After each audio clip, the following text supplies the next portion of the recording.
So, hi! Gusto ko lang i-share sa inyo kung gaano kamahal kapag nag-crave ka ng fruits. So, ito ako, nag-crave ako ng pomelo.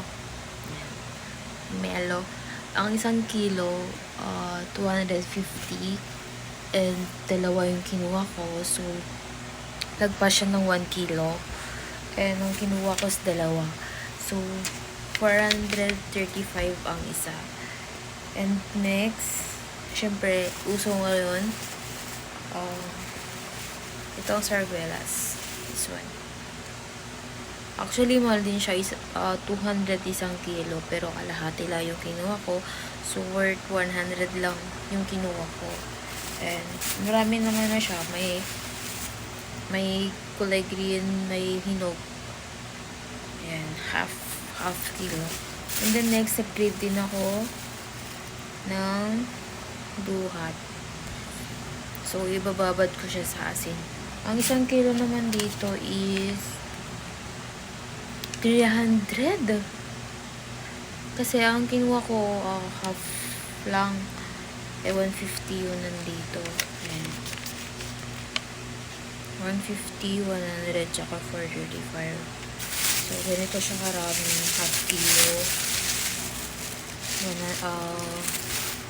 Mahal naman. 150. Tapos, kalahati din sa sarduelas.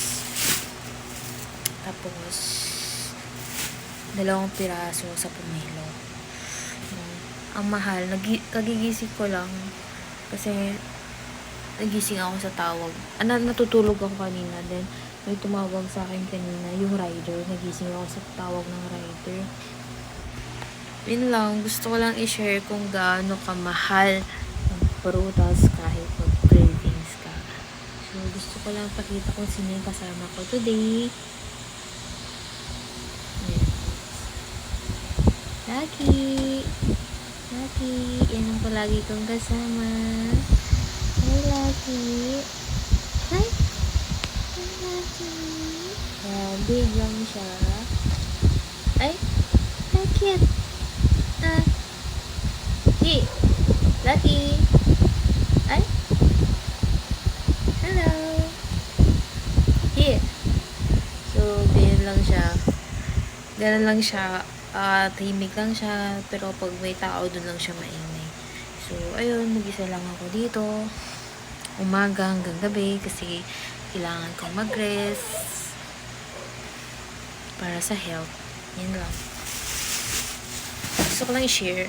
Tapos meron pala ako dito. Dragon seed. And then of course, water. Lang di-dehydrate ang person ngayon kasi sobrang init. Yun lang.